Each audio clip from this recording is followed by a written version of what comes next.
کہ دنیا کی ہر وہ جگہ جہاں سے سوچ بنتی ہے، جہاں سے سوچ بنتی ہے، ان ساری جگہوں پر ایسے لوگوں کو بٹھا دیا گیا ہے جہاں سے آپ کی سوچ صاف ستھری بن ہی نہ سکے۔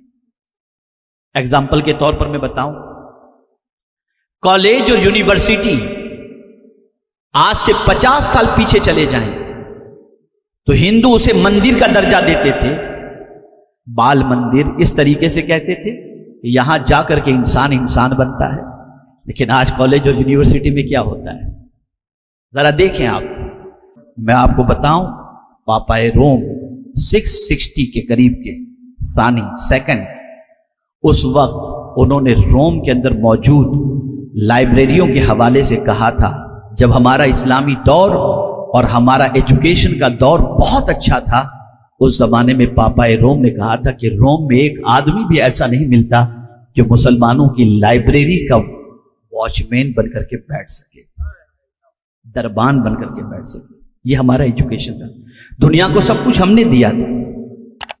میں آپ کو بتاؤں، لائبریریاں ہماری اتنی بڑی تھی کہ 6 لاکھ کتابیں ایک لائبریری کے اندر ہوا کرتی تھی، ایک لائبریری میں 6 لاکھ کتابیں۔ آج کی طرح کتابیں نہیں، آج کی طرح نہیں۔ آج تو آپ دیکھیں پرنٹنگ مشین موجود ہے، ایک کتاب کو چھپنے میں وقت کتنا لگتا ہے، ایٹ اے ٹائم ہزاروں کتابیں چھپتی ہوئی نظر آتی ہیں۔ لیکن میں اس زمانے کی بات کرتا ہوں جب پرنٹنگ پریس بھی نہیں تھا، کاغذ بہت کمیاب تھا، اور یہ 6 لاکھ کتابیں کسی پریس کے اندر نہیں، ہاتھوں سے لکھی ہوئی کتابیں تھیں، اور تقریباً سبجیکٹس کی کتابیں تھیں۔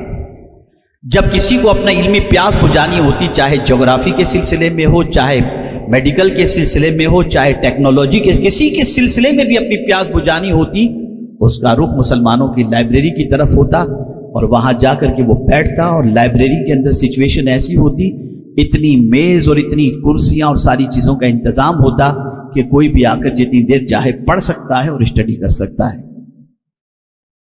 لیکن اب تو ہمارے محلے میں جوا خانے کھل گئے، اب تو ہمارے محلے کے اندر ہوٹلیں کھل گئی۔ بڑی پیاری بات کسی اسکالر نے کہی ہے، اگر میں سمجھتا ہوں کہ یہ بات ہی اگر ہماری قوم کے ذہن کے اندر بیٹھ جائے تو بہت بڑی بات ہے۔ کتاب سے کباب تک کا دور، کتاب سے کباب تک۔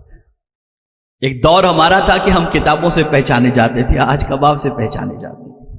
یہ ہمارا حال ہے، یہ ہماری سچویشن ہے۔ کیا ہم میں کہ کسی شخص نے یہ اپنے اندر جذبہ پیدا کیا کہ میں مرنے سے پہلے ایک اسکول بنا کر کے مروں گا؟ کیا میں اپنی دولت کا استعمال اپنی قوم کو اٹھانے کے لیے کروں گا؟ کیا میں اپنی دولت کے ذریعے یونیورسٹیز قائم کروں گا؟ خدا کی قسم، پورے بھلواڑہ ضلع کے اگر لوگ شادیوں میں ہو جانے والے اخراجات کو صرف فضول خرچی کو روک لیں اور اس پیسے کو جمع کریں تو ہر سال بھلواڑہ ضلع کے اندر ایک یونیورسٹی قائم ہو سکتی ہے۔ لیکن آج دیکھیں ہم کیا کر رہے ہیں، جہالت کی وادیوں میں بھٹک رہے ہیں، تعیشات ہمارے کم نہیں ہوتے۔ کھانا کھانا ہے تو یہاں سے ممبئی تک کا سفر کرتے، چلو وہاں کا ڈھابا اچھا ہے۔ عجیب سچویشن ہو گئی ہماری، عجیب حالت ہو گئی ہماری۔ کیا یہی ہمارا پاش تھا؟ کیا یہی ہمیں اسلام نے تعلیم دی تھی؟ کیا اسی دین کے لیے ہم اس دنیا کے اندر آئے تھے؟ ہم تو اس لیے آئے تھے کہ تعلیمی انقلاب پیدا کریں۔ ہماری ایک آئیڈینٹی تھی، ہماری ایک پہچان تھی۔ میں آپ کو بتاؤں، فرانس کا ایک اسٹوڈنٹ بغداد کی سرزمین پر آیا صرف یہ دیکھنے کے لیے کہ یہاں پر موجود یونیورسٹیز کا ایجوکیشنل اسٹیٹس کیا ہے، تاکہ میں یہاں پر تعلیم حاصل کرنے کے اندر اپنے آپ کو بہتر محسوس کر سکوں۔ وہ آیا، بغداد کی سرزمین پر پہنچا، اور بغداد کی سرزمین پر آنے کے بعد تھوڑا سا گلیوں میں چلنے لگا۔ وہاں کے لوگوں نے، وہ نوجوان جو گلی کوچوں میں چلا کرتے تھے، انہوں نے اس اجنبی کو دیکھا کہ یہ آدمی شاید باہر کا لگ رہا ہے، کوئی مسافر لگ رہا ہے، تو اس سے ملاقات کی، ہائے ہیلو کیا، اور اس کے بعد اس سے پوچھا کہ آپ کہاں سے آئے؟ تو انہوں نے کہا فرانس سے آئے ہوں۔ کیسے آنا ہوا؟ یہاں کی یونیورسٹیز کو دیکھنے کے لیے آیا تاکہ اپنی علمی پیاس کو بجھا سکوں۔ بات کرتے کرتے ان 4 نوجوانوں سے اس فرانس سے آئے ہوئے لڑکے نے سوال کیا، ایک سے پوچھا آپ کیا کر رہے ہیں؟ تو اس نوجوان نے جس کی عمر 20 سال کی رہی ہوگی کہا میں جیولوجی کر رہا ہوں اور جیولوجسٹ بن رہا ہوں۔ دوسرے سے پوچھا تم کیا کر رہے ہو؟ کہا میڈیکل کی فیلڈ میں محنت کر رہا ہوں۔ تیسرے سے پوچھا تو اس نے بھی اکانومی کے سلسلے میں بتایا۔ چوتھے سے پوچھا تو اس نے اپنی فیلڈ کے حوالے سے، فلکیات کے حوالے سے بتایا۔ تو اس نے سر پکڑ لیا، دیکھیے یہ ہمارا پاسٹ، اس نے سر پکڑ لیا اور فرانس سے آئے ہوئے اس نوجوان نے کہا جس شہر کی گلیوں میں پڑھنے والے اتنے پڑھے لکھے ہوں اس شہر کی یونیورسٹی کے اندر کتنے پڑھے لکھے لوگ موجود ہوں گے۔ یہ ہمارا پاسٹ تھا۔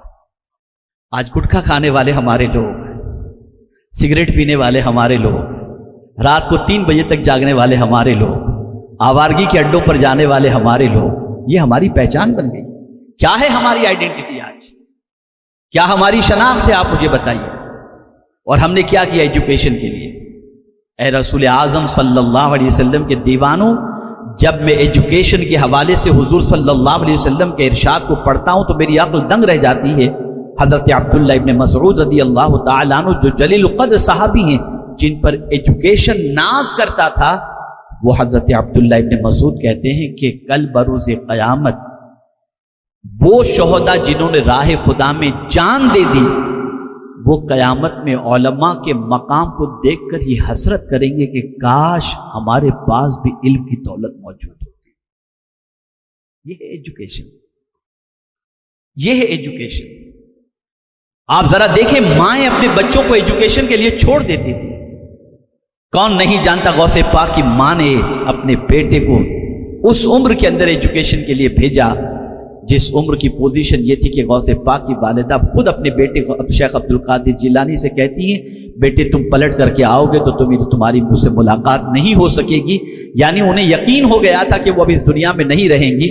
تو بیٹے نے کہا تھا ماں میں آپ کی جدائی کو کیسے برداشت کروں گا؟ تو اس ماں نے کہا تھا عبد القادر تم میری جدائی کو برداشت نہیں کر سکتے اور میں تم سے ایجوکیشن کی جدائی کو برداشت نہیں کر سکتی۔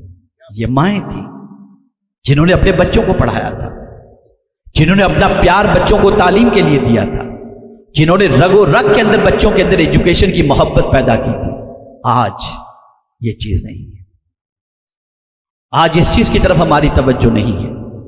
ہمارا پاش اتنا زبردست ہے کہ اگر آپ اسٹڈی کریں تو دنیا کو بہت ساری چیزوں کی خیرات دینے والے مسلم دانشور ملیں گے، مسلم سائنسداں ملیں گے، لیکن آج ہماری پوزیشن بڑی بری ہو چکی ہے۔